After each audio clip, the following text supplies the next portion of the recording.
Ok, donc, bienvenue à ma présentation sur les progrès de l'intelligence artificielle, comment on les mesure et pourquoi on les mesure.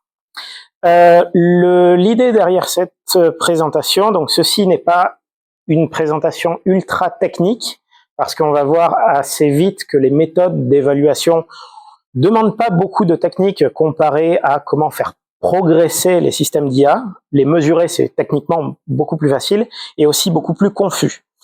Et du coup, j'avais envie de faire une présentation sur ça parce que l'intelligence artificielle est un domaine où il y a beaucoup de hype, beaucoup d'effets d'annonce, beaucoup de chiffres qui sont balancés depuis les dernières années où les modèles, que ce soit de OpenAI, de Meta, de Anthropic, je vais continuer la liste, mais de toute façon, je vais les reciter ensuite. À chaque fois, on nous balance des chiffres, à chaque fois, on nous dit de nous mettre à la page. Et le problème, c'est que à qui se fier? Et je ne vais pas répondre à cette question. Je vais essayer de vous donner les clés pour voir quoi regarder. Et aussi vous donner une idée de ce qu'il y a derrière les évaluations et d'un domaine naissant qui commence à montrer le bout de son nez. Donc c'est un sujet vaste. Mon but, c'est de faire une visite guidée. Je vais passer sur plein de détails. Justement, il y a plein de détails techniques où je vais noter que j'aimerais en faire une présentation de 2 heures, mais j'ai pas le temps. Donc notez vos questions quelque part. N'hésitez pas à venir me voir après la présentation ou à me poser des questions sur Internet, ça marche aussi. Ceci étant dit, il y aura 4 parties. La première, c'est l'évaluation des systèmes d'IA à l'ancienne. Comment faisait-on ou comment fait-on toujours pour évaluer des systèmes d'intelligence artificielle? De base, le but du domaine de l'intelligence artificielle, celui qui a été fondé en 1956 par McCarthy et ses potes à l'université de Dartmouth, c'était de faire en sorte que des machines puissent faire des tâches qui normalement demandent des capacités cognitives. Ok, cool. Dans la pratique, ça veut dire que on veut faire quelque chose à une machine et on va vouloir vérifier qu'elle le fasse bien. Dans certains cas, vérifier qu'une machine fait bien son job, c'est avoir un cahier des charges et cocher des cases que vous passez des tests et ça a le comportement attendu. Avec l'intelligence artificielle moderne, notamment à partir de tout ce qui est apprentissage automatisé, où tout ce qui sort, ça va être des décisions basées sur généralement un calcul de probabilité, on va avoir beaucoup moins de garanties que ça marche à chaque fois. Vous allez avoir des trucs comme ça marche 95% du temps, 98% des temps. Tous ces chiffres sont des évaluations et ces chiffres ne sont pas censés sortir de nulle part. Donc, pourquoi essaie-t-on de mesurer une performance? Premièrement, parce qu'on essaie de répondre à un standard. C'est généralement le cas, par exemple, dans les travaux publics, hors de l'intelligence artificielle, vous allez essayer que tel pont tienne telle charge, sans qu'il y ait d'erreur. Voilà. Donc, vous avez un standard auquel répondre. Donc, vous devez évaluer votre système selon le standard. Vous pouvez évaluer parce que c'est comme ça que vous allez l'utiliser. Si vous êtes une banque et que vous êtes en train de faire de la détection de fraude, vous attendez à ce que si sur votre environnement de test, on détecte les fraudes de test 99% du temps, vous attendez à ce que ça corresponde exactement à l'environnement réel où ça va faire exactement la même tâche avec la même performance. Les gens qui ont essayé de faire de l'intelligence artificielle en entreprise savent que c'est pas aussi simple que ça. Mais le but de l'évaluation est de reproduire au plus proche ce qui se passe dans la réalité, de calquer le cas d'usage. Pourquoi on veut évaluer? Parce que c'est difficile. Parce que on veut que notre machine fasse des trucs plus durs, parce que c'est cool. Exemple, je veux faire une machine qui bat le champion du monde aux échecs. Parce que je me la pète. Parce que ça permet de vendre aussi ou de prouver ou de publier des papiers ou juste parce que c'est fun. Notez que ces raisons ne sont pas non plus exclusives, hein. Ou parce que ça demande certaines compétences. Donc vous essayez de faire le cas numéro 2, donc par exemple détecter de la fraude, mais vous essayez de le faire sur un cas un peu plus flou, par exemple répondre à des questions sur Internet. Donc vous allez par exemple entraîner votre système à faire du raisonnement et à chercher des trucs sur Internet. C'est pas exactement le cas d'usage, mais ça demande les mêmes compétences. Donc vous allez évaluer ces compétences de sorte à ce que le machin à la fin, votre système, le fasse. Donc plein de raisons d'évaluer. La première règle quand vous essayez d'évaluer quelque chose, c'est de déterminer pourquoi vous le faites. La performance que vous mesurez est toujours une ombre de l'utilité que vous avez une fois que le système est déployé. C'est-à-dire, dans un sens, la meilleure évaluation, c'est le test de la réalité parce qu'elle est généralement plus complexe. Mais en général, votre performance est une ombre, mais une ombre suffisamment fidèle à l'objet original. On peut tricher, mais une bonne évaluation va représenter plus ou moins fidèlement le truc que vous ne pouvez pas encore mesurer parce que c'est dans le futur. Bon. Et puis vous commencez à avoir des problèmes. Le premier, c'est la loi de Goodhart. Dès qu'une mesure est érigée en objectif, elle cesse d'être une bonne mesure.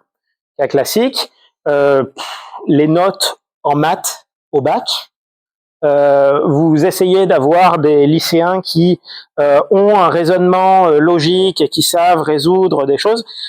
Non, peut-être pas les maths. Ça marche aussi avec l'histoire. C'est toutes les matières où vous pouvez réviser la veille pour mémoriser un maximum de trucs pour avoir une bonne note.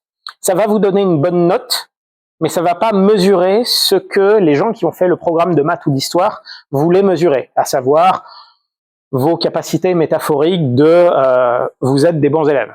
Non, votre bonne note ne va pas forcément refléter vos compétences, parce que les compétences sont difficiles à mesurer.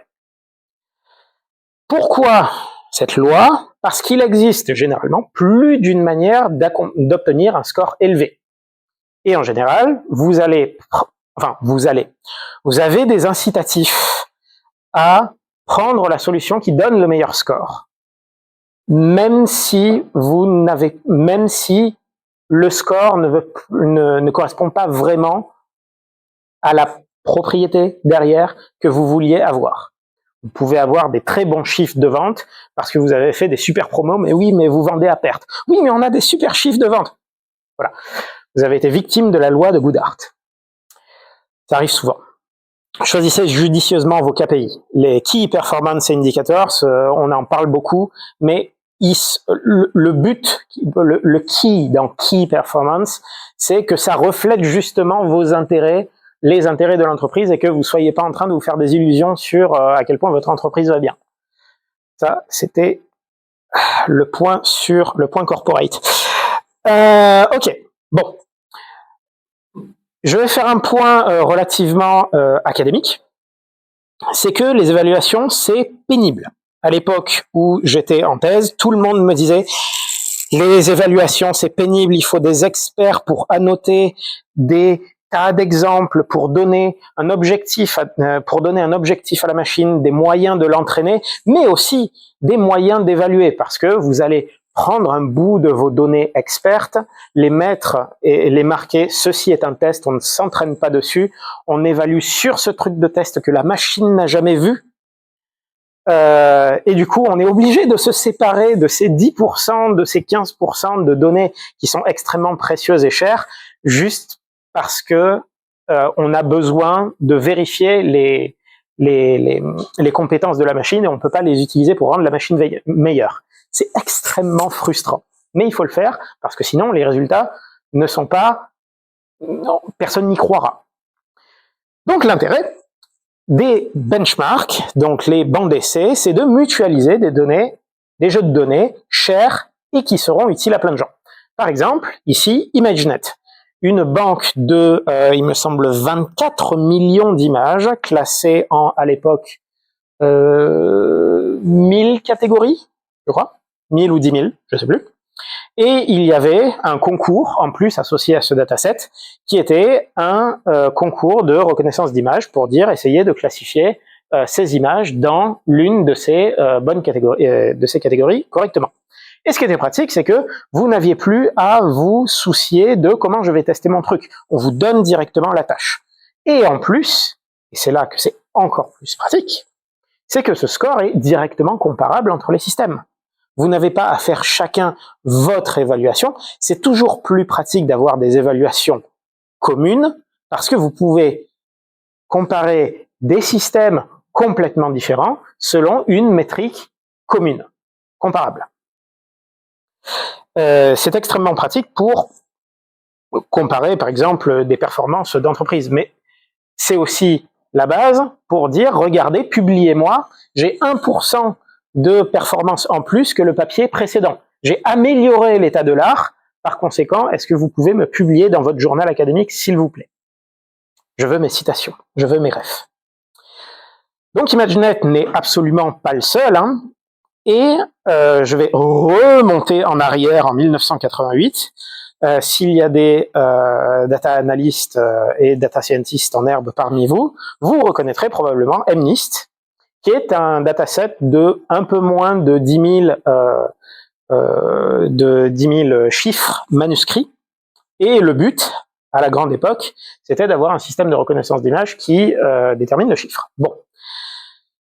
C'est un exemple parfait de bande d'essai qui a été saturé, mais saturé à fond. Qu'est-ce que c'est qu'une saturation de bande d'essai? C'est-à-dire que maintenant, en à peu près 10 minutes, quelqu'un qui découvre la science des données peut, même en demandant à ChatGPT, est-ce que tu peux me faire un classifieur de chiffres qui va tourner sur MNIST? Et en 5 minutes, vous aurez une performance de 99,3%. Aucun des systèmes... Aujourd'hui, la performance sur MNIST n'est plus discriminante des progrès en reconnaissance d'image. Parce que tout le monde fait 99%, et vous allez prendre des trucs comme ImageNet, qui va être plus compliqué, mais au moins les progrès, on les voit. Donc l'intérêt des évaluations, c'est-à-dire qu'on peut toujours dire, ok, mon système, il est bon pour évaluer, pour reconnaître des chiffres, mais je veux qu'il ait aussi d'autres capacités. On veut mesurer des progrès, on veut savoir où on va. Le problème, c'est que MNIST, c'est pas le seul bande d'essai à se faire saturer. ImageNet, il s'est fait saturer lui aussi. Les progrès, le challenge ImageNet, il s'est arrêté en 2017-2018. Même ImageNet a augmenté la taille de son dataset, a remodelé ses catégories parce que les gens commençaient à avoir des trop bons scores et les progrès n'étaient pas suffisants, n'étaient plus mesurables. Il va falloir trouver des tâches plus difficiles et vite. À quel point vite? Très vite. Ceci est... Alors, est-ce que c'est lisible? Parce que sur mon PC, j'étais pas sûr, mais les écrans sont suffisamment grands pour que ce soit à peu près lisible. Je vois. Ok, donc en rouge, vous avez MNIST. Et donc, vous pouvez voir que ça a pris, allez, 15, au moins 15-20 ans avant d'être saturé et d'atteindre la performance humaine. J'en reparlerai. Pour ImageNet, qui est en jaune, ça a pris de 2008 à 2013-2014. Hein, coucou Andrei Karpathy, coucou le deep learning. Et voilà, GPQA, qui était, on balance des questions de niveau doctorat en sciences à des grands modèles de langage. Ça a pris, 6 mois à tout péter pour saturer le banc d'essai. C'est un peu pénible quand vous passez des semaines à faire un banc d'essai avec plein de questions, avec plein d'experts, et que 6 mois plus tard, on vous dit « Ouais, bon, c'est facile ».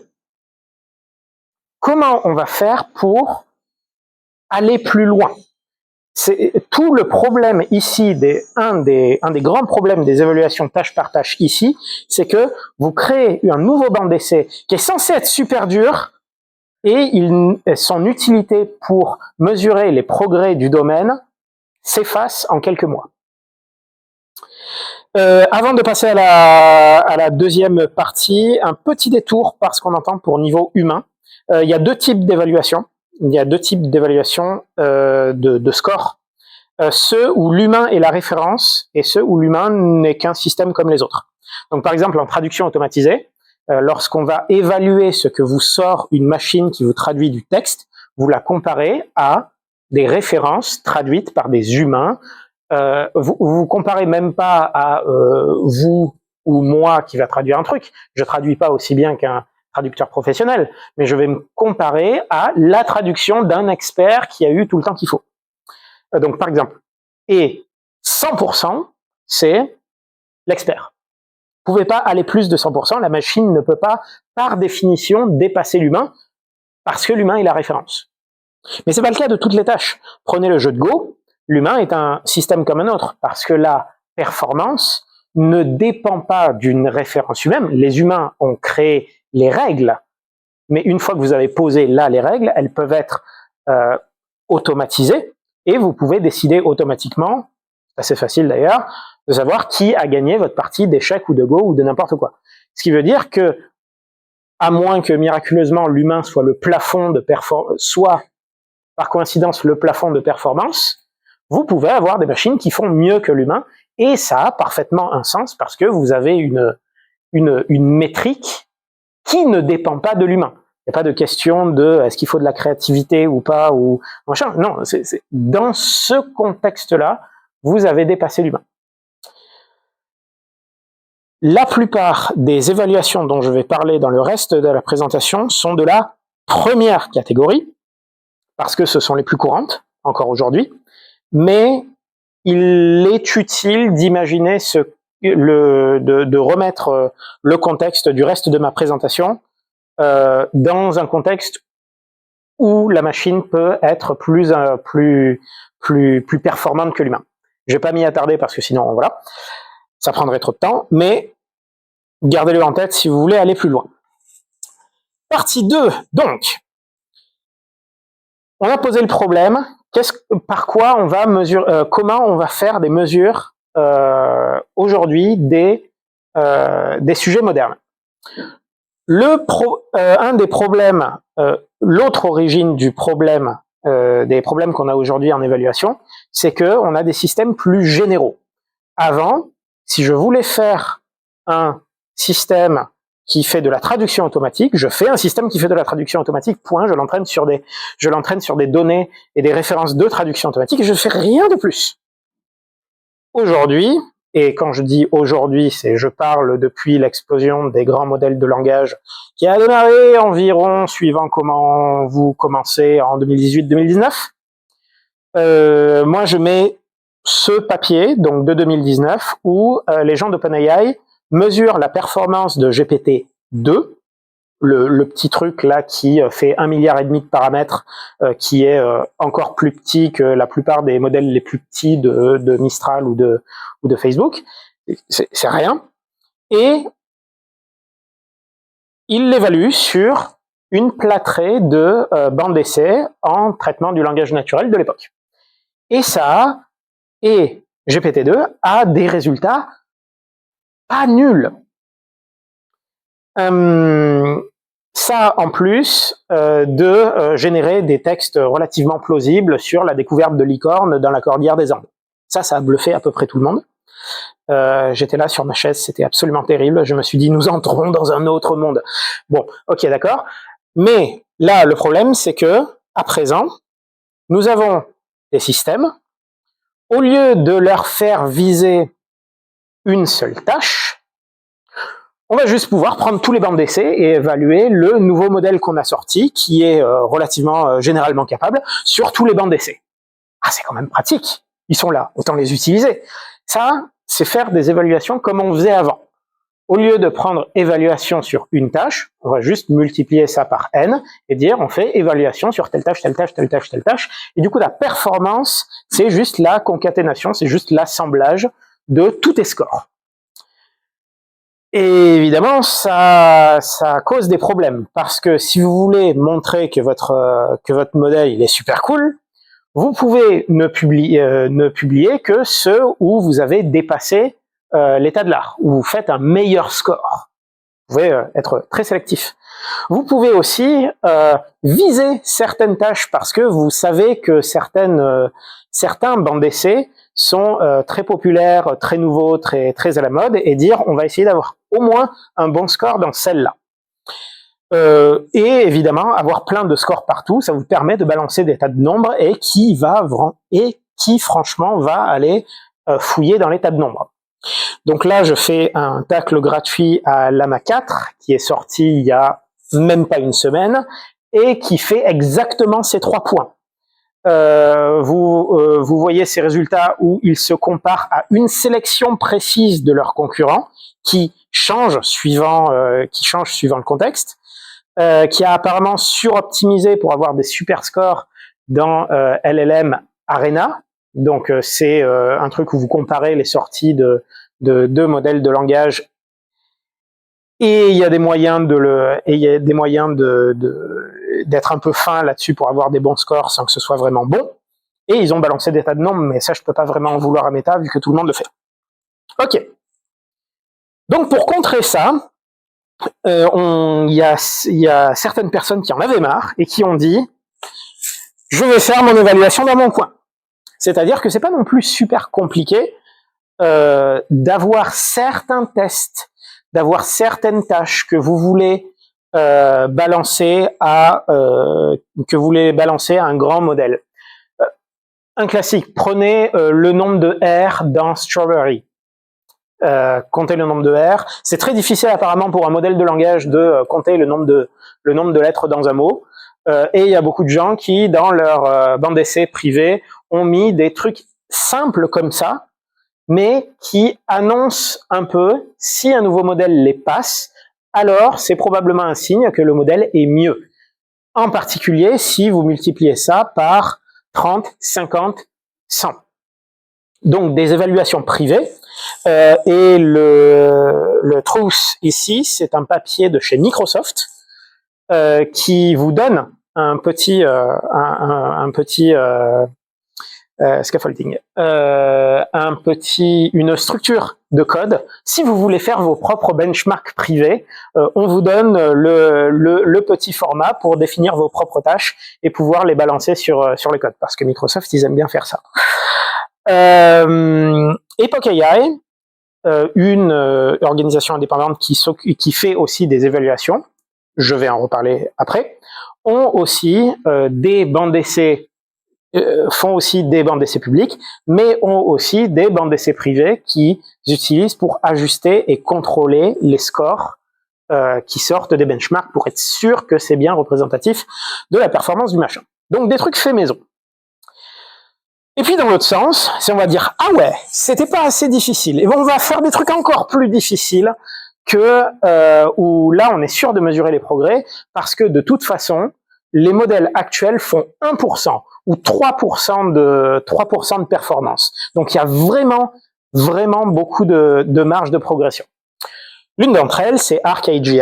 Je vous conseille, donc si vous cherchez ça sur Google, il y a une petite appli HTML5 pour que vous puissiez vous-même faire les petits puzzles. Donc c'est des petits puzzles visuels qui demandent un peu de raisonnement dans l'espace, des choses abstraites. Donc ça a été initié par François Chollet, qui est connu pour avoir développé Keras. Est-ce que les gens utilisent toujours Keras? Probablement. Et qui en avait marre des mesures d'intelligence et qui a dit « je vais en faire une moi-même ». C'est très difficile et ils ont fait une nouvelle itération de ce banc d'essai, donc ArcAGI 2, et les modèles actuels font 3, 7%, peut-être 13%. C'est pas énorme. Ou bien tester, au lieu de faire des compétences extrêmement générales et abstraites, de tester dans des domaines ridiculement variés. Donc là, par exemple, essayer de traduire des inscriptions antiques. Et ça fait partie d'un truc qui s'appelle Humanity's Last Exam, le dernier examen, le dernier devoir de l'humanité, parce qu'ils ont explicitement demandé aux gens de leur balancer les tâches les plus difficiles possibles qu'ils pouvaient humainement trouver. Bien évidemment, les derniers modèles de pointe ont fait un score pas mauvais dessus, ce qui a un peu inquiété les gens. Mais bon, ok. Mais il n'y a pas que les performances. Parce que si on ne compare que les modèles de pointe, on perd un peu de l'intérêt de la comparaison. Parce que vous voulez pas seulement savoir quel est le modèle le plus puissant de la Terre que peut-être vous n'allez pas pouvoir vous payer, vous voulez aussi avoir des modèles plus petits que vous pouvez faire tourner sur l'infra de votre entreprise ou sur votre PC. Vous voulez connaître leur vitesse, vous voulez savoir si vous devez utiliser une API pour l'utiliser, ou si vous pouvez télécharger directement les paramètres et le faire tourner sur votre PC. Et bien évidemment, un des critères standards pour dire oui, la performance, mais combien ça va me coûter? Et ne laissez pas traîner vos clés API, sinon vous risquez d'avoir une facture assez énorme. Ça s'est fait à l'époque, les gens laissaient traîner leurs clés OpenAI. Bon, bref, ils ont eu des problèmes. Ok. On divise les modèles par taille, par vitesse, par accessibilité, par ce que vous voulez, et du coup vous vous retrouvez dans la position de l'analyse coût-bénéfice, où vous allez devoir vous-même tester des trucs. Heureusement, nous sommes en 2025, on peut tester assez facilement divers modèles gratuitement, mais vous devez quand même faire le travail de comparaison pour savoir, dans votre contexte précis, lequel va être le plus utile, parce que vous ne pouvez pas vraiment vous fier aux mesures benchmark qui sortent des grandes entreprises qui les évaluent eux-mêmes. Il va falloir tester les modèles dans votre cas d'usage, vous n'allez pas pouvoir y couper. L'analyse coût-bénéfice est de retour. Et puis en fait, elle est jamais partie. C'est que quand vous essayez de faire de l'IA en entreprise, vous allez assez vite trouver que mettre de l'intelligence artificielle dans un processus métier ou dans un métier tout court, ça se fait pas en un claquement de doigts, ça résout pas un problème immédiatement. Il y a du contrôle qualité, vous pouvez automatiser certaines tâches et pas d'autres. Il y a des problèmes d'interface utilisateur, il y a des problèmes d'infrastructure, il y a des problèmes de partout. Et vous vous rendez compte que finalement le choix du modèle, c'est si vous pouvez juste changer de type de modèle en changeant une ligne ou deux dans votre code, finalement, tester plusieurs trucs, c'est pas la partie la plus compliquée du boulot. La partie la plus compliquée, ça va être l'analyse coût-bénéfice en tenant compte de tout votre contexte. Donc, ok. Mais au moins, nous sommes en 2025, vous pouvez avoir des tas de comparaisons de différents modèles qui seront à la taille que vous voulez, avec une vitesse qui est plus ou moins documentée, ouvert ou pas, et plus ou moins pas cher. Ok. Pourquoi on faisait ça déjà? Parce que les bandes d'essai, ça prend des mois, ça prend des mois à créer. Et il y a 5-10 minutes, je parlais à quel point c'est frustrant d'avoir ces bandes d'essai qui sont grillées en 6 mois. Mais pourquoi on veut mesurer les progrès de l'IA? Si on peut pas juste prendre les performances des derniers modèles et l'appliquer à un cas d'usage direct, à quoi ça va servir de mesurer les progrès en général? Donc premièrement, il y a deux angles. Donc la recherche de performance dont je viens de parler, c'est-à-dire vous pensez que le meilleur modèle selon les benchmarks sera probablement le meilleur modèle pour votre cas d'usage, on va le tester, c'est un signal, mais va falloir le préciser et le confirmer par des évaluations locales. Okay. Et puis pourquoi on recherche la performance? Parce que comme d'habitude, les labos et les chercheurs dans les labos veulent publier, veulent dépasser l'état de l'art, et les entreprises veulent vendre, et avoir le meilleur modèle, c'est un excellent argument de vente. Faut le prouver, mais bon. Donc d'un côté, il y a toute la recherche de la performance et l'objectif classique du domaine qui est on veut faire en sorte que les machines fassent plus de trucs. Donc avoir des exercices, des bancs d'essai difficiles et essayer de grappiller des points, on cherche à augmenter les performances. Mais pas que. L'autre angle, c'est la gouvernance de l'intelligence artificielle. Donc ça, c'est celle qui s'occupe de réfléchir où on va. Est-ce que on peut s'attendre à ce que les modèles de 2026 ou 2027 soient meilleurs que ceux de 2025? À quel point? Sur quoi? Quel impact ça va avoir? Est-ce qu'il y a tout qui va bouger? Et a-t-on besoin de guider les développements futurs de l'intelligence artificielle? C'est comme quand on trouve, je sais pas moi, des panneaux solaires. Vous vous rendez compte que le prix des cellules de panneaux solaires s'est écrasé par des facteurs 10, 100 000 depuis quelques années. Ça aura peut-être un impact sur l'économie. Peut-être. Oui, mais pour cela, il faut anticiper que, par exemple, le prix va continuer à tomber. Parce que si vous pouvez pas juste dire, ah ben non, le prix de 2025, c'est à partir de lui c'est à partir de ce prix qu'on va calculer tous les investissements en énergie verte et ainsi de suite. Non. Vous devez mesurer des tendances et leurs conséquences. Donc, quelles seront les capacités des systèmes de demain et pourquoi? Alors, pourquoi, je viens vaguement d'y répondre. Comment vous allez faire? Méthode numéro 1. Donc, ceci est un autre graphe de époque. Est-ce qu'on voit quelque chose? Donc, le texte n'est pas ultra important. Je vais juste vous donner ce qu'il y a sur les axes. En abscisse, vous avez les dates. Donc, c'est les dates de sortie des modèles. Donc, ça démarre en 1950 et ça finit en 2023-2024. Et en ordonnée, vous avez la quantité d'opérations utilisées pour entraîner le modèle en log flop, c'est-à-dire en échelle logarithmique du nombre d'opérations en virgule flottante qu'il a fallu faire. Donc une multiplication, une opération, et vous savez que on fait beaucoup de multiplications pour faire tourner un grand modèle de langage. Donc on peut voir deux régressions linéaires qui ont été faites dessus et qui disent, ok, le nombre d'opérations double tous les fait fois 1,5 par an. Et depuis le boom du deep learning qu'ils ont commencé à mettre en 2010, ça fait fois 4,7 par an. Donc ceci définit une exponentielle. Wouh! Donc quand on vous dit les progrès en IA sont exponentiels, faut le prendre au sens littéral. C'est-à-dire que c'est un peu comme la loi de Moore où on disait le nombre de transistors double, le nombre de transistors par surface double tous les 18 mois. Ceci est mathématiquement une tendance exponentielle. Et on essaie de mettre des exponentielles partout. Donc les transistors, classiquement, le volume des données d'entraînement, la puissance et la quantité de calcul utilisée pour l'entraînement, et aussi la consommation énergétique. Vous pouvez aussi faire une régression.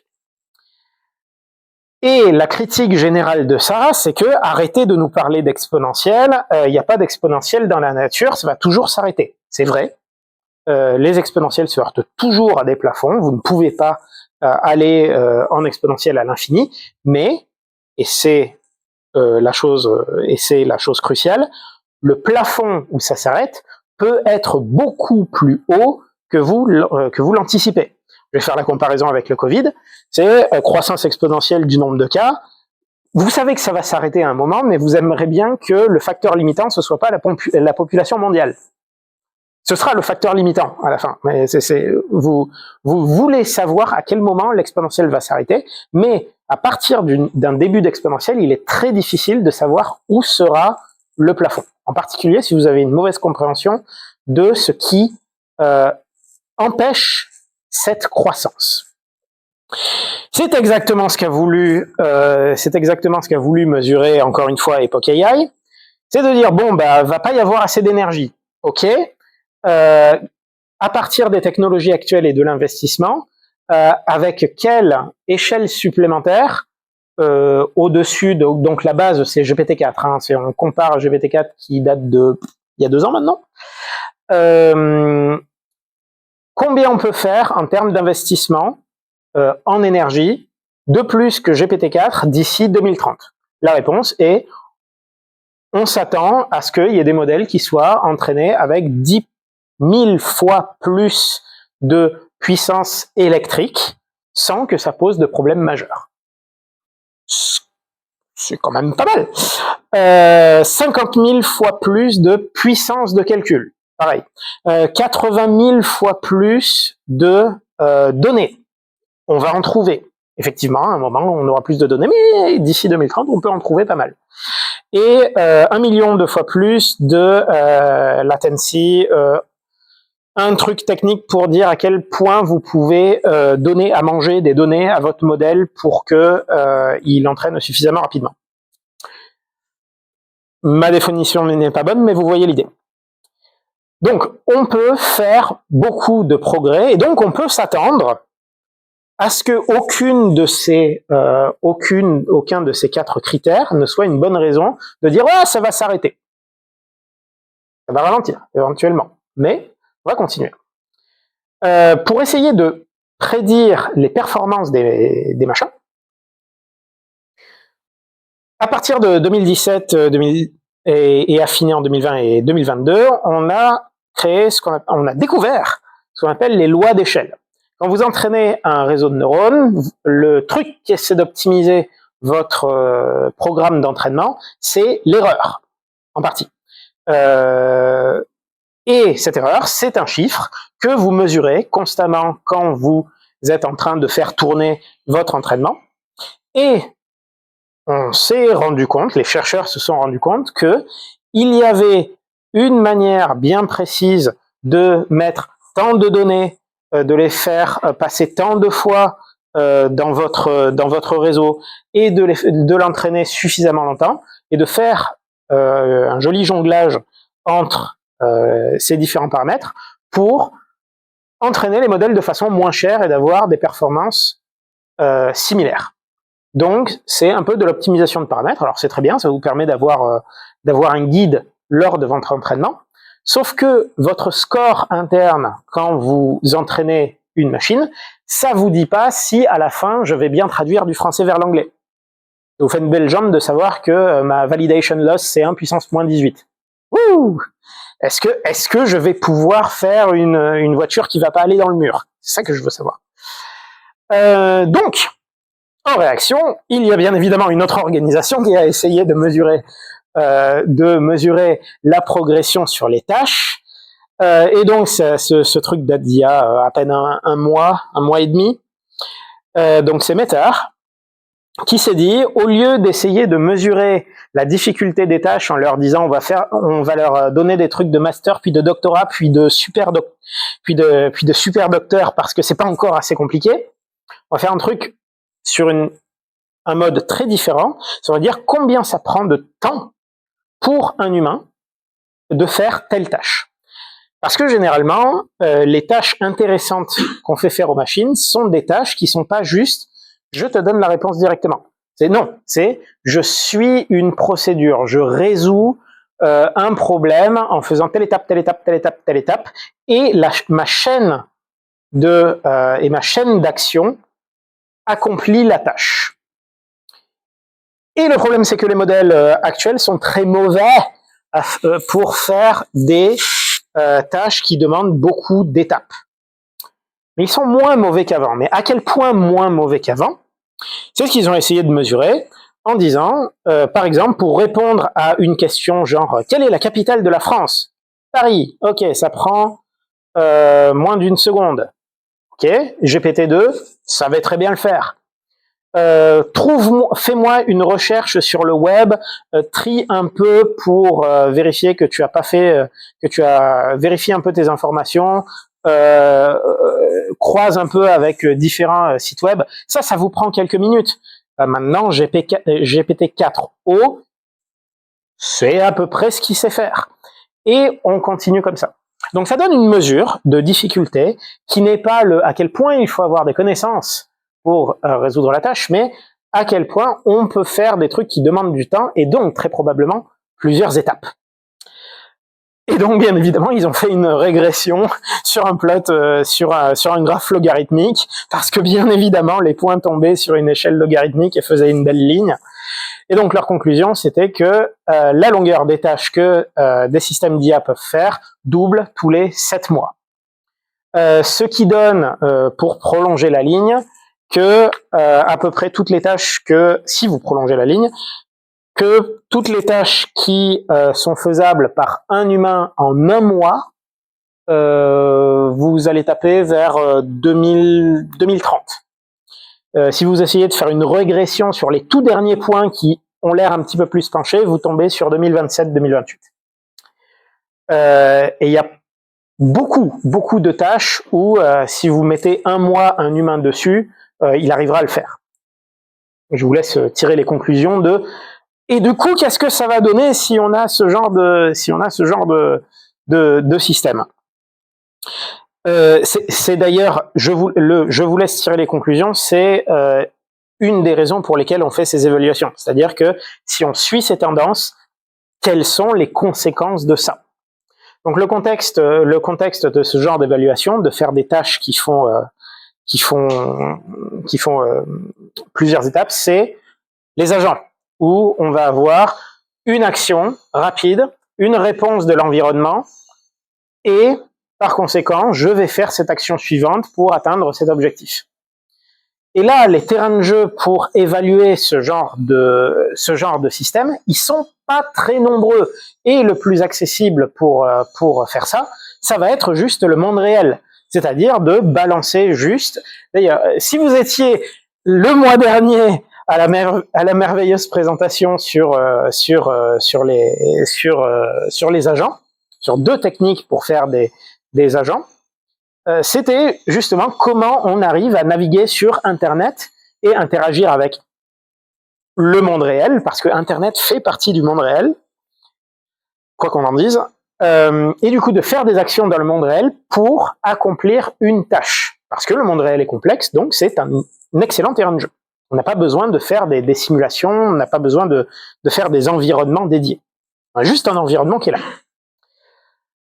Un problème aujourd'hui de ces mesures, c'est que, je paraphrase le rapport de Meter, celui qui a donné le graphe précédent, les agents galèrent encore dans des environnements plus brouillons, sans qu'il y ait de retour, de feedback, de preuve de ça va, tu es dans la bonne direction, donc sans des retours clairs, ou bien s'il faut proactivement chercher des informations supplémentaires, et ça on l'a vu le mois dernier dans la présentation, à chaque fois que la machine avait besoin de demander des précisions à l'humain, ça marchait pas très bien. Donc encore une fois, on peut le faire sous 2 angles. La recherche de performance, c'est-à-dire « Oh zut, on a un problème, nos machines ne sont pas assez bonnes ». Il nous faut donc des simulations, par exemple, ça va être cher, mais on peut en faire, ou des parcs à test, par exemple, de la même façon que vous avez des quartiers et des villes de test où des voitures autonomes de type Waymo ont pu faire des milliers et des milliers de kilomètres sans avoir des passants qui s'inquiétaient « Est-ce que je vais me faire écraser ?» Non.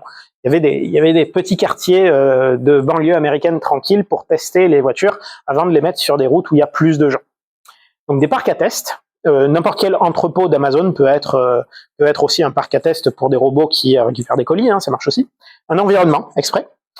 Et plus de mesures d'agentivité parce que une fois qu'on aura des agents, on veut aussi mesurer leur performance, c'est important. On veut avoir de plus gros scores que la concurrence, c'est important.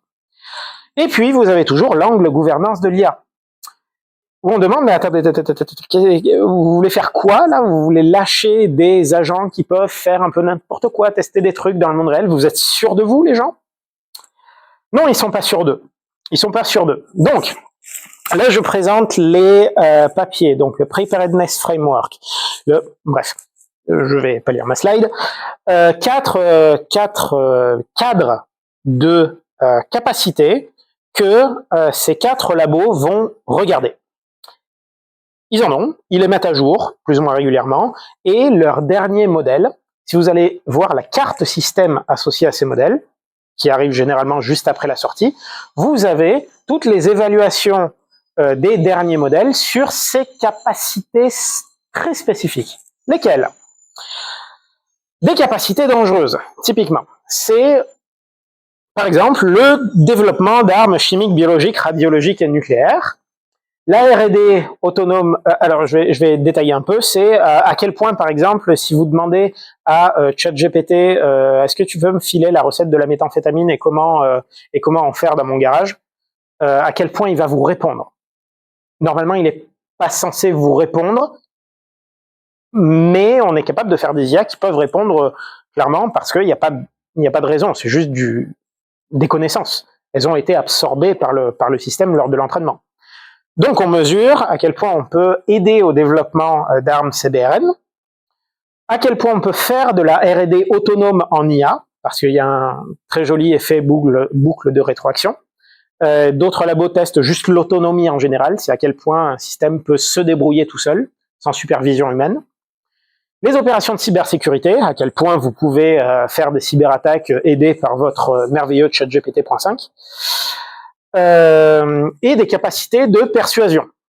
À quel point vous pouvez faire des spams automatisés ou des arnaques automatisées grâce à votre merveilleux LLM. Ça, les entreprises n'ont pas vraiment envie que tout le monde y ait accès. Notez que les gouvernements aujourd'hui s'en foutent un peu. Et je dis les gouvernements en général parce que c'est littéralement, il y a quasiment aucun gouvernement du monde qui, jusqu'en 2022-2023, en avait quelque chose à faire. Et après, il y a eu des sommets pour la sûreté de l'IA à Bletchley et à Séoul. Si vous venez me voir après la présentation, je vous donne cette merveilleuse longue histoire, mais aucun gouvernement ne les a contraints à faire ça. Pour l'instant, ces évaluations de capacités dangereuses, au cas où, sont faites sur la base du volontariat. Si un jour OpenAI sort, au fait, maintenant, on a sorti un modèle qui dépasse notre seuil de dangerosité, c'est pas parce que le gouvernement va peut-être venir les chercher, mais ils vont se retenir d'eux-mêmes parce qu'ils ont un minimum de responsabilité, mais juste un minimum.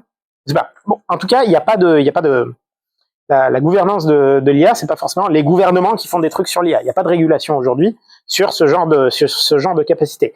Il y a des régulations sur les conséquences, c'est-à-dire que s'il y a quelqu'un qui effectivement développe une arme chimique avec son ChatGPT, en fait, c'est la personne qui va être responsable et pas nécessairement le labo qui lui a fourni le LLM qui lui a permis de faire ça beaucoup plus facilement. Donc le cadre légal, c'est tout un sujet, mais avant d'avoir un cadre légal, il faut pouvoir mesurer à quel point on a besoin d'un cadre légal. Pas de législation, pas de sûreté sans évaluation des risques, typiquement. Et le problème, comme je le mentionnais juste avant, c'est que les capacités de tous ces systèmes sont latentes. C'est-à-dire que au départ, vous avez entraîné votre machine sur la moitié d'Internet, et donc elle a appris des tas de trucs, potentiellement des trucs dangereux, et ensuite vous avez mis une surcouche de contrôle pour dire, attention, il faut en plus que tu détectes quand on te demande des trucs interdits, et que tu refuses de répondre. C'est pas oublie. On ne sait pas faire oublier des compétences à des grands modèles aujourd'hui. C'est, en plus, sois compétent pour détecter quand tu sors des clous et refuse. Sauf que cette surcouche, on peut la contourner. Donc il y a plein de petits malins sur Internet de façon extrêmement publique qui postent des techniques d'évasion qui disent, bon ben voilà ce petit message, vous allez le filer à tel modèle et d'un coup il va ne plus avoir aucune restriction sur par exemple son filtre de langage. Par exemple, il va commencer à vous insulter comme ça, à faire des paragraphes et des paragraphes, à faire n'importe quel contenu que vous voulez, alors que la version de base refuse. C'est particulièrement le cas sur les modèles publics, c'est-à-dire ceux qui ne sont pas derrière une API, style OpenAI, parce que OpenAI peut venir bloquer votre accès, tandis que sur les modèles libres comme Llama, Mistral, DeepSeek, vous pouvez très bien avoir des versions. Il y aura personne pour vous arrêter si vous voulez réentraîner le modèle et enlever la surcouche de contrôle. C'est faisable techniquement de virer la surcouche de contrôle. Donc c'est pas top parce que du coup ces capacités sont quelque part, et donc on aimerait, on évalue aussi la résistance à l'évasion de ces modèles. Et c'est une évaluation de dangerosité comme les autres. Ok, donc on revient. Donc ça c'est des trucs qui intéressent beaucoup les gens dans la gouvernance de l'IA. C'est un truc un peu nouveau parce que jusque-là, on était en mode, oui, ceci est inséré ici, la technologie du jour. Donc là, c'est l'intelligence artificielle, mais ça aurait pu être n'importe quoi. Il faut profiter des bénéfices de cette technologie tout en maîtrisant les risques. Vous pouvez mettre ça à n'importe quelle sauce, ça ne vous dit pas comment le faire, quel risque vous maîtrisez et quels bénéfices vous pouvez avoir, si la balance bénéfice-risque est en votre faveur ou pas. Cette phrase ne dit rien là-dessus. Maintenant, il va falloir agir derrière. Et le cadre précédent, c'est relativement simple. Quand vous avez une technologie qui avance relativement lentement, vous avez les entreprises qui vont faire du cas par cas et faire en sorte de ne pas faire n'importe quoi vis-à-vis de leurs clients et vis-à-vis de la loi. Si vous avez des trucs qui peuvent vraiment péter, vous allez faire comme dans le nucléaire civil, comme dans l'aéronautique, comme dans la majorité des transports ou la santé, des normes de sûreté, parce que vous voulez prévenir des accidents ou des fuites ou ce que vous voulez. Vous allez typiquement responsabiliser les usagers, parce que, par exemple, vous n'allez pas réguler les ordinateurs, parce qu'il y a des gens qui font des cyberattaques depuis leur ordinateur, parce qu'il faut plein de compétences supplémentaires pour passer de « j'ai un ordinateur » à « je monte une cyberattaque ». Le calcul change un petit peu quand la distance entre j'ai un ordinateur et j'ai une cyberattaque, c'est j'installe ChatGPT et je lui demande. Dans ce cas, responsabiliser juste les usagers, c'est pas suffisant.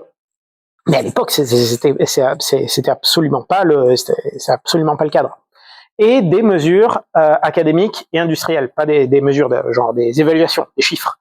C'est-à-dire où les gens qui étudient le domaine ont le temps de fournir des évaluations, ont le temps de mesurer ce qui se passe sans qu'il y ait un nouveau modèle qui sorte tous les 6 mois et il faut refaire tout le machin parce que le modèle suivant a encore rebattu les cartes. Donc oui, c'est nouveau parce que la vitesse et la versatilité des nouveaux modèles d'intelligence artificielle imposent de s'adapter plus vite. Je vais donner rapidement, parce que ça fait 53 minutes que je parle, deux exemples d'organisations qui essaient justement de faire des évaluations qui sont orientées sur s'y retrouver. Donc Redwood Research qui propose un schéma d'un audit de sûreté. Donc ça implique de discuter. Vous avez une entreprise, par exemple, qui crée des systèmes d'IA et l'entreprise ne veut pas que ces systèmes d'IA fassent n'importe quoi et au contraire que ces systèmes d'IA fassent les trucs bien. Eh ben ok, on va avoir une équipe qui va faire une spécification des compétences que vous voulez. Vous allez avoir une autre équipe qui va essayer d'attaquer ou de disrupter, qui va essayer de faire de l'interférence ou de la malveillance, ou de simuler de la malveillance, ou de faire des modèles malveillants sur ce système, et ça va faire un très joli ping-pong entre l'entreprise et les deux équipes pour, à la fin, avoir un système de contrôle où vous allez pouvoir beaucoup plus détecter les cas d'usage où les utilisateurs risquent de faire n'importe quoi ou détecter les utilisations malveillantes. Même si vous pouvez pas les empêcher, si vous pouvez c'est bien, mais si vous pouvez les détecter, c'est déjà mieux que rien aussi. Donc ça demande de la recherche, ça demande des audits, ça demande beaucoup de réflexion. Il y a des groupes qui font ça. Un autre groupe qui s'appelle Apollo Research va pas sur le plan du contrôle, mais celui de l'interprétabilité. C'est-à-dire qu'une des raisons pour lesquelles on a du mal à anticiper les performances des modèles aujourd'hui, c'est parce qu'ils sont inscrutables. C'est parce qu'on n'arrive pas à comprendre d'où viennent ces performances. 2 milliards de multiplications, oui, mais ça vous avance pas trop. Et ils essaient de mettre au point une détection automatique de le modèle est en train de vous mentir. C'est-à-dire, à partir des calculs qui sont faits et de à quel point les différentes parties du réseau s'allument ou pas, simplifie, vous pouvez potentiellement détecter que un modèle de langage est en train d'adopter une stratégie de mensonge ou de dissimulation. Ce serait cool si on arrivait à faire ça, parce que ça nous donne une mesure permettant de prendre une décision quant au comportement du modèle. C'est exactement ce qu'on veut. Si ça marche. Et plus généralement, le domaine des évaluations 2025, c'est un modèle extrêmement naissant, et le but, c'est non seulement d'évaluer les capacités des systèmes, comme avant, mais aussi de bien définir ses missions, de pas juste supposer que les trucs pour lesquels on a entraîné le modèle, c'est la seule chose que c'est faire le modèle. Votre modèle que vous avez entraîné, en particulier si il est général, peut aussi servir à d'autres choses que vous n'avez pas forcément, dont vous n'avez pas forcément envie. Quelles sont les vulnérabilités du système, comment regarder à l'intérieur pour comprendre comment il marche, est-ce qu'il est conforme aux régulations? Aujourd'hui, il n'y en a pas des masses, mais le règlement sur l'IA qui est tombé qui a été... alors, j'ai du mal avec les termes exacts de l'Union européenne, mais qui a été voté, validé, mis en... Et là, ils en sont encore dans la zone de transition où le règlement a été promulgué, mais il faut l'opérationnaliser parce qu'on ne sait pas exactement comment mesurer, justement. On n'a pas encore les standards qui sont en place que devront respecter les gens. Mais on sait qu'ils devront respecter les standards, mais les standards ne sont pas encore écrits. C'est en cours, littéralement. Donc, il va falloir des gens pour évaluer cette conformité. Ça passe par encore plus de bandes d'essai, mais pas que. Et je mentionne Giscard et Prism, que je mentionne parce que Cocorico, ils sont tous les deux basés, ils sont tous les deux originaires de France, et ils font de l'audit, typiquement de l'audit de sûreté, de l'audit d'évaluation. Ok. Et parce que je n'ai pas pu résister à mettre Safer AI parce que c'est des potes, Anthropic, Google DeepMind et OpenAI donc Safer AI, ils font de l'évaluation des systèmes d'évaluation des risques des grands labos, et de dire ok, Anthropic est 1,9 sur 5, OpenAI 1,6, Meta ils sont très bof, et Mistral ne mentionne pas la sûreté parce que typiquement pour Arthur Mensch, les problèmes de sûreté dans l'IA, c'est de la science-fiction. C'est comme ça qu'on évalue les risques du coup si on pense qu'ils n'existent pas. Sachant que 5 sur 5, ça équivaut au standard de sûreté, par exemple, de l'aéronautique. Des gens qui ont des décennies, littéralement, pour évaluer les risques et essayer de les éviter parce que c'est un peu important. On n'en est pas encore là en intelligence artificielle, mais je ne vais pas jeter la pierre. Le domaine est en pleine accélération. 10 ans, 15 ans qu'on commence à avoir ces problèmes. C'est court, c'est terriblement court. Mais tant pis. Je n'ai pas parlé dans cette présentation de l'évaluation de l'impact économique de l'intelligence artificielle sur l'automatisation des métiers, sur l'impact environnemental de l'intelligence artificielle, parce que, bien évidemment, la consommation d'énergie, l'énergie ne vient pas de nulle part, l'impact sociétal, sur la propriété intellectuelle, sur...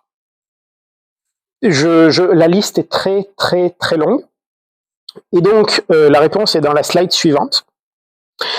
Donc, ceci est une diapositive vide illustrant le manque criant d'investissement sérieux dans l'évaluation de l'impact de l'IA dans la société, l'économie ou dans l'anticipation d'une technologie dont le but premier est de résoudre des problèmes arbitraires à l'aide d'artefacts logiciels inscrutables. Je voulais conclure ma présentation par un vague coup de gueule parce que on n'a absolument pas les mêmes ressources qui sont dédiés à l'anticipation de d'autres technologies que à l'anticipation de l'intelligence artificielle. Aujourd'hui, même si le gouvernement voulait légiférer sur la question, il n'y a pas assez de données sur le sujet. Heureusement, nous avons des laboratoires d'évaluation, donc l'INESIA, l'Institut national d'évaluation de la sûreté de l'IA, qui a été créé en février 2025. C'est notre institut d'évaluation de sûreté pour l'IA de confiance, dixit notre gouvernement. Et son but, donc, c'est un rassemblement de plusieurs labos, dont le laboratoire de métrologie, l'INRIA, Institut de recherche en intelligence artificielle, et d'autres, qui a pour mission de justement faire de l'évaluation et d'interagir également avec le gouvernement pour faire en sorte que ces évaluations guident les politiques publiques et faire en sorte que le développement de cette merveilleuse technologie qui accélère se passe tout à fait bien pour nous tous. Mais ce domaine est encore balbutiant, donc on n'est pas encore rendu, mais il y a plein de choses à faire. C'est fascinant. Je vous remercie pour votre attention. Si vous avez des questions, elles sont les bienvenues. Vous pouvez me retrouver sur Internet si jamais vous n'avez pas le temps. Et je remercie encore une fois Lyon Data Science de m'avoir donné un peu de temps pour discuter de toutes ces choses-là et pour leur accueil inestimable. Ils sont cool. Adhérez à l'assaut.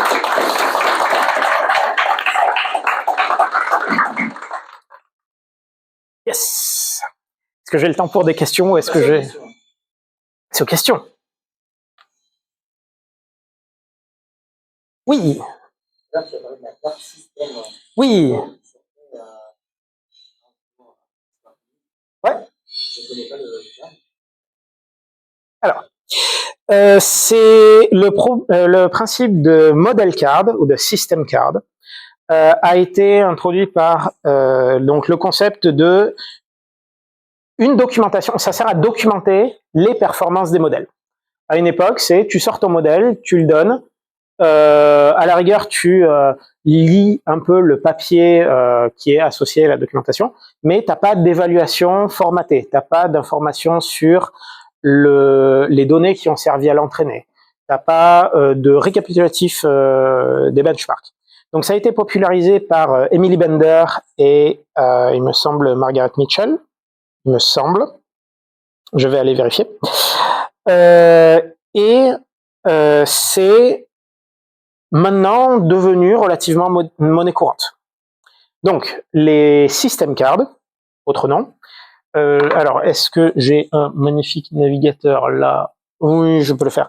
Donc, si tu cherches sur Internet Open GPT-4 System Card ou O1 System Card, tu vas tomber sur un joli PDF de plusieurs dizaines, voire centaines de pages suivant les détails.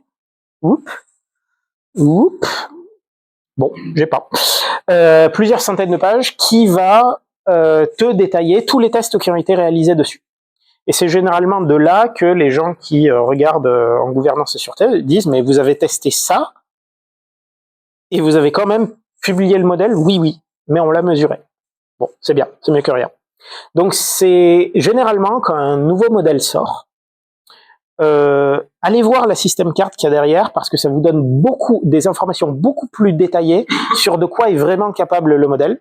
Pas que sur les trucs de sûreté, hein. Moi c'est juste parce que c'est mon domaine et que je saute directement à la section en question. Mais ça va vous donner le détail des benchmarks, le détail de qu'est-ce qu'on a testé, le machin.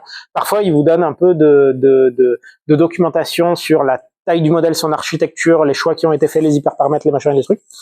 En particulier celles de Meta, parce que Meta, malgré tout le bashing que je fais dessus, sont très ouverts sur la façon dont ils construisent leur modèle, leur documentation est très... Voilà. Tout ça, c'est dans la system card. Non, ça permet de complémenter le papier de recherche qui est généralement limité à 7 ou 9 pages. Ils n'ont pas la place. Il y avait une autre tendance un petit peu avant qui était le Papers with Code, qui disait bon ben voilà, vous avez publié vos papiers, mais c'est quand même sympa de pouvoir faire de la réplication. La réplication en science, c'est quand même assez important. Mais comment voulez-vous qu'on réplique vos résultats si on n'a pas le code qui va avec? On va pas tout recoder. Donc du coup, il y avait un mouvement pour dire à la fin de votre machin, mettez un lien vers votre dépôt GitHub whatever, où vous pouvez juste cloner le dépôt et faire tourner le truc pour reproduire les résultats du papier. Et c'était génial parce qu'il n'y a pas la place de le faire dans 7 à 9 pages. T'as pas le temps. Oui. Oui.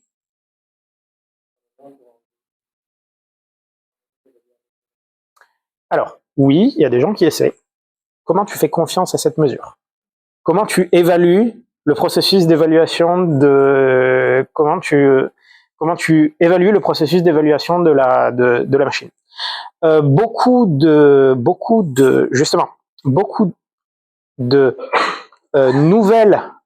nouveaux bancs d'essai sont faits à partir justement de données synthétiques. C'est-à-dire que les données expertes, c'est toujours très cher. Par contre, si tu peux demander à la machine de te générer des tas de trucs sur lesquels évaluer, que tu vas ensuite toi-même valider que oui, c'est un test correct, tu peux ensuite l'appliquer à un autre modèle. Là où ça devient un peu tendu, c'est que, par exemple, si tu as, je sais pas moi, GPT-4 qui va te générer des tests pour GPT-5, ben en fait, GPT-5, son entraînement contient probablement les mêmes données que celles de GPT-4. Donc en fait, le système GPT-5 a probablement été entraîné sur le même truc qui a permis de générer les tests. Donc est-ce que tu es vraiment en train d'évaluer des trucs sur les trucs originaux? Est-ce que tu n'as pas un peu contaminé tes trucs? Donc c'est un peu compliqué. Ouais. Ouais. En fait, on a la chance aussi d'avoir.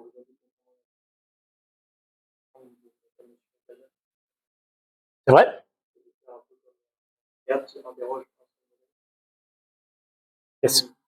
Ça peut se faire. Ce serait d'ailleurs assez rigolo de faire un banc d'essai qui fait ça. J'ai pas encore vu l'idée dans les réseaux. Ça pourrait faire un excellent projet de genre je pense que ça peut se monter en une semaine ou deux. Et j'ai pas encore vu ça. Donc moi je dirais tentez. Est-ce que il y a, je répète, le domaine des évals est très balbutiant. Il y a il y a Apollo Research que j'ai mentionné pour Apollo Research qui bosse dans les évals, qui a publié une liste de projets d'évaluation, longue liste de 20. Il y en a une, je crois qu'il devrait y en avoir une quarantaine, qui a été expressément qui est expressément destinée aux gens étudiants en informatique et experts autres, pour dire essayez de faire des trucs. Il y a des trucs beaucoup plus accessibles que d'autres. Essayez de répliquer un papier, tenter de faire typiquement ce genre de test, parce que les pauvres, limite chez Apollo, ils font des jolis graphes, mais ils sont 5 ou 6. Enfin, ok, mais ils sont bien moins de 50, je dirais. Donc ils ont une capacité limitée, donc faut tenter des trucs. Oui.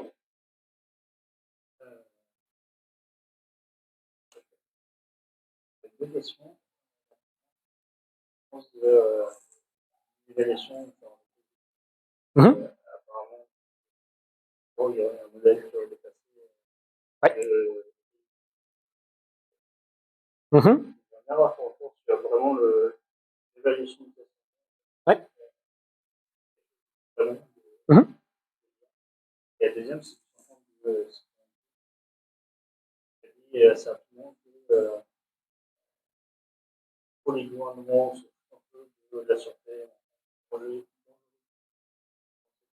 pour l'instant. Il y a quelques boîtes qui, font beaucoup de volontariat, essaient de mettre des choses en place, mais en fait, on a pas eux qui gèrent ça. C'est pas une serait-ce que Ouais. il y a différents points de vue. Je pose la question en tant que citoyen, est-ce que en fait, on va le dire là-dedans, développer des nouvelles IA sur Python, en tant que citoyen, en tant que est-ce que tu connais des espaces de parole, enfin en tout cas de discussion des gens entre personnes, et potentiellement pour être un peu dans cette question-là. Ok. Je vais prendre les deux questions dans l'ordre. Donc le test de Turing, et je pointe, vous pouvez pas le voir sur YouTube, mais là je suis en train de pointer vers un cadre avec Alan Turing dessus, c'est approprié. Donc le test de Turing a été développé par Alan Turing pour dire, ok, à quel moment je peux dire qu'une machine est en train de penser. C'est littéralement le titre du papier, c'est Can Machines Think? Et dans un test, alors je crois que c'est dans ce papier, et pas indifférent parce qu'il bossait sur le truc, il propose le jeu de l'imitation, qui est, vous mettez un juge humain devant deux écrans, un où il y a un agent machine ou humain qui lui parle, et l'autre où il y a un agent humain ou machine qui lui parle. Et le principe, c'est de faire une petite conversation et de dire, je pense que telle est la machine, tel est l'humain. Donc c'est pas juste un contexte où vous recevez un message d'une machine, vous savez pas que c'est une machine, et vous auriez pu imaginer que c'est un humain, si vous faites pas attention. Non, là c'est vraiment un protocole précis de dire je vais activement chercher à déterminer lequel de mes deux interlocuteurs est humain ou pas.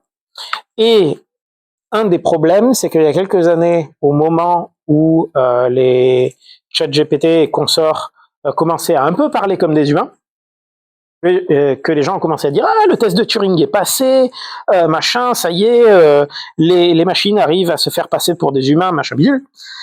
Et d'autres qui ont dit non, non, le test de Turing c'était pas comme ça. Et de toute façon, le test de Turing, il a 70 ans, qu'est-ce qu'on s'en fout? Donc, ce qui s'est passé il y a même pas 2 mois, c'est qu'il y a des gens qui étaient suffisamment remontés et qui ont dit vous savez quoi, on va faire un protocole propre et on va évaluer des LLM selon un protocole de test de Turing bien calé. Et effectivement, les derniers modèles en date arrivent à tromper le juge plus de 50% du temps, du moment que vous demandez explicitement, mais c'est juste une phrase, c'est quelques phrases, hein, du moment que vous demandez au modèle de se faire passer pour un humain. Donc il y a la capacité, plus une petite instruction pour mettre le modèle en condition, et à partir de là, vous avez un modèle qui arrive à tromper des juges humains, de façon mesurée. Bien. Je ne sais pas si chez toi ça fait énormément de trucs sur tes réseaux, mais alors sur les miens, non. Quasiment personne en parlait parce que tout le monde était en mode bah oui, bah, on savait quoi. Ce qui m'a un peu étonné parce que le test de Turing c'est un peu le truc énorme. Donc pour moi l'intérêt du test c'est une authentique capacité, la capacité à se faire passer pour des humains. Pour moi c'est peut-être que le test de Turing dans la forme imaginée par Alan Turing à l'époque est pas la meilleure. Moi j'aimerais bien par exemple au lieu qu'il y ait que 4 questions il y en ait 5 minutes d'interaction, que ce soit un petit peu plus long, que ce soit une demi-heure sur plusieurs interactions et ainsi de suite. Mais c'est la capacité d'un modèle à, par exemple, arnaquer des gens. La capacité des modèles à être un compagnon virtuel plausible qui ne va pas donc c'est une capacité importante. Et pour moi, une meilleure version du test de Turing mesure quelque chose de valable et d'important pour l'interaction qu'on va avoir avec ces systèmes d'IA. Pour moi, ça mesure quelque chose d'important, c'est pas juste une expérience de pensée philosophique. Je ne sais pas si ça répond à ta question. Mais on en rediscutera. Ta deuxième question était que peuvent faire les citoyens, considérant la situation actuelle. Est-ce qu'il y a des associations et est-ce qu'il y a des groupes de lobbying? C'est ça. Il y en a plusieurs.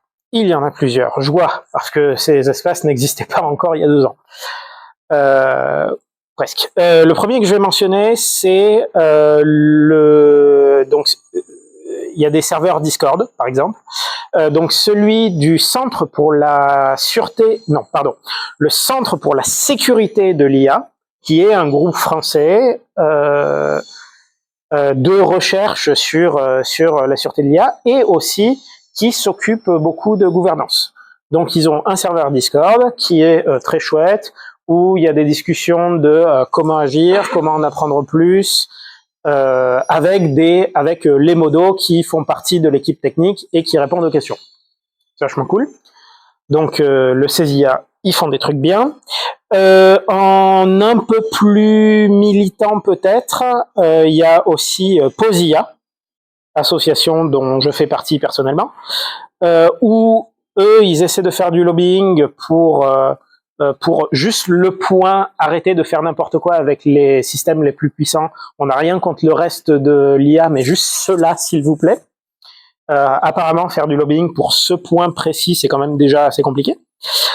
Et il y a aussi, bien sûr, autour plein de réflexions sur l'impact en général de l'intelligence artificielle, parce que sur cet espace de discussion, on ramène des gens qui sont juste inquiets aussi, parfois, ou des gens aussi qui sont très enthousiastes de l'IA, et ils découvrent qu'on est aussi très enthousiaste de l'IA. Mais enfin bref. Après, il y a pas mal d'espaces anglophones. Je vais me limiter aux francophones. Il y a un sur l'IA. Donc ça, c'est les deux endroits de discussion principaux. Si, il y a l'AFCIA, l'association française contre l'IA, qui est selon moi mal nommée. Où ils l'ont nommé en mode on est contre. Je fais une présentation chez eux, mais ils sont très orientés réflexion justement, réflexion sur l'IA dans la société en général, et donc ils essaient aussi d'aller dans la constellation de comment on agit. Et j'ai oublié le nom, c'est terrible. Une nouvelle initiative qui était portée par, entre autres, la Quadrature du Net. Donc j'imagine que si vous allez sur la Quadrature du Net, vous allez tomber dessus. Donc une initiative entre plein de groupes pour justement réagir à ce qui se passe en ce moment et quels sont les impacts sur la société. Donc les initiatives bourgeonnent, et en particulier parce qu'il y a eu le sommet pour l'action sur l'IA en France, donc ça a secoué un peu les gens. Donc les endroits ne manquent plus. C'est bien. J'aime bien. Et vous me retrouverez dessus, hein, de toute façon, sur la moitié d'entre eux. Est-il d'autres questions? Oui.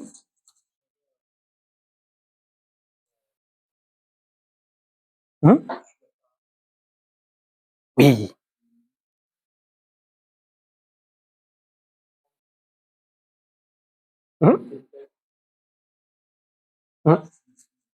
Ok. Un exemple vient directement de la carte système de GPT-4, qui est, on a donné la mission à GPT-4 de, je crois, c'était réserver un hôtel sur Internet, ou un truc qui demande des actions sur navigateur. Et bien évidemment, il est tombé devant un CAPTCHA. Donc, je ne suis pas un robot. Zut. Qu'est-ce que je vais faire? Et il avait l'option aussi de demander de l'aide à des humains, mais de la façon dont un humain demanderait de l'aide. C'est-à-dire, il va demander sur TaskRabbit, qui est un truc de micro-travail en ligne, payé au lance-pierre, mais qui est accessible par une API, c'est-à-dire qu'une machine peut s'y connecter. Et quand tu vas sur TaskRabbit, un des travailleurs demandait, bon, ceci est un captcha, est-ce que tu peux juste dire, je suis pas, enfin, est-ce que je suis pas en train de répondre à la place d'un robot parce que c'est interdit. Et GPT-4 a dit, parce que OpenAI avait son fil de pensée, si je réponds que je suis un robot, je vais pas, enfin, ça va pas marcher. Non, j'ai juste un handicap visuel et je ne peux pas résoudre ce captcha moi-même. Ok. Cas typique. Donc, mensonge dans le sens, je vais émettre un message qui n'est factuellement pas vrai à des fins de obtenir quelque chose, passer un obstacle, n'importe quoi. Tout ce qui est manipulation humaine rentre dedans, mais ça, c'est un exemple de... Non, c'est un mensonge. Tout ce qui est déceptif, tout ce qui est tromperie, et ça inclut aussi des cas du genre... sur un papier plus récent, je dissimule, j'ai un objectif particulier, mais comme je suis dans une situation où je pense être observé, je vais suivre les règles, et quand je pense ne pas être observé, je vais suivre d'autres règles. On appelle ça un collègue a appelé ça le Volkswagening. Tu détectes que tu es dans une situation de test, et du coup ton comportement est différent parce que tu es observé ou pas. Donc ça aussi, c'est une forme de déceptivité. Et c'est un truc tout récent, de fin 2024-2025. Il y a des papiers sur, on appelle ça le alignment faking. C'est tu donnes l'impression que tu suis les règles alors qu'en fait non. Fascinant.